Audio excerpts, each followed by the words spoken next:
Okay,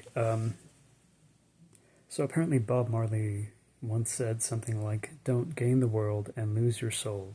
Wisdom is better than silver or gold." Um, so I watched a video called "The Art of Selling Your Soul" by Alex the Virgo.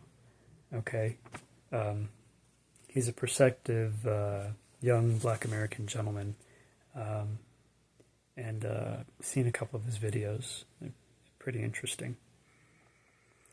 Um, And so over the years, I've watched different kinds of content about the topic of selling one's soul. Some of it seems kind of grounded in, I guess, rational, logical, psychological explanations, which may or may not involve an invocation of religious terminology.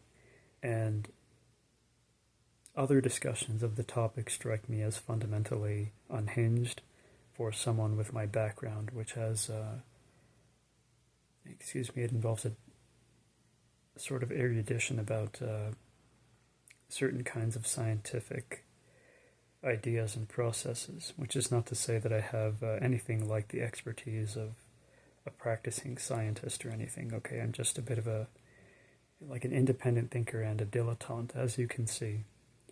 But I want to talk about a simple way to avoid selling your soul, okay? Now, even if you're not religious, even if you're not like an American Christian who wants to get involved in something that could be purportedly sketchy, like the music industry or the movie industry, you may find this compelling.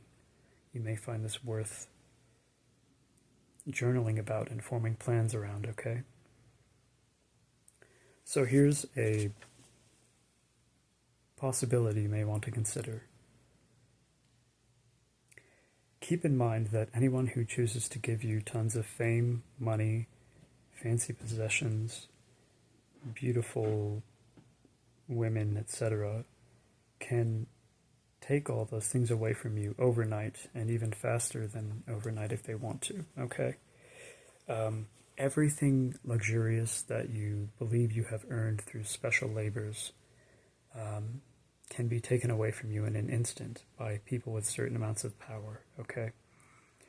And not only that, but people who give these things to you when you lust after them and are just living peacefully, in like a private, reclusive life, may in fact be inclined to collect interest when they take these things away from you too. So this is one reason why you want to kind of be a straight shooter with whoever it is who you meet, who might be like a high status, well connected individual, My life has been strange in that I've spoken to a couple of people who were like literal aristocrats or from aristocratic backgrounds, and we had nice conversations about intellectually stimulating topics, but on some level we couldn't relate to each other because they had never once experienced a fear of like dying as a homeless bum, and I certainly have. But yeah, you just got to realize, like, whether by force of human behaving in a certain way or by force of like a sudden onset brain aneurysm or something, everything you perceive as like an opulent luxury in your life can be taken away from you in a matter of mere seconds in certain instances. So keeping that in mind can keep you appropriately humble. You know, you never know when. To use a bit of an antiquarian invocation, you never know when Clotho is going to spin your fate in a certain way. So,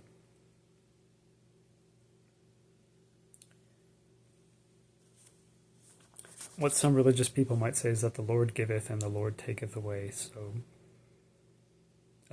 all these cheesy sounding, kind of cliche, vague, concise statements have endured for hundreds and thousands of years because they keep finding a use value in our human experiences, okay? I know you might look at something like the Bible or, various sorts of classic texts as though they're just primitive and they're composed by insufficiently literate or informed people who don't have all the treasures available to us through modern, science and deeply sophisticated academic work and procedures. But actually, the reason why this stuff endures is because you can't always use System 2 or deep cognitions to learn things and to think. Sometimes you need rules of thumb or heuristics or cognition-sparing approaches through which to navigate life, particularly if you're dealing with brain fog or some other acute health problem that none of your actions would lead you to have. So you'll develop a certain respect for people's religious traditions and practices and, timeless cultural bedrocks once you realize that they persisted for a long time due to their compatibility with our brain morphometry, to put it one way. All right, don't sell your soul. How else would I put that? Keep your conscience clean and, keep your intentions pure regardless of what's presented in front of you. All kinds of malignant actors and maybe even the devil himself or something will keep presenting you with various temptations, and you have to learn to keep your ignoble impulses in their proper place. I don't expect to ever be perfect, but I'm well aware that self-indulgence, impulsivity, sin, whatever you want to call it, has to know its proper place in my life. All right? I'm not going to end up like the people who hurt me, no matter what happens to me. All right, thank you for watching and have a good day. And God bless you.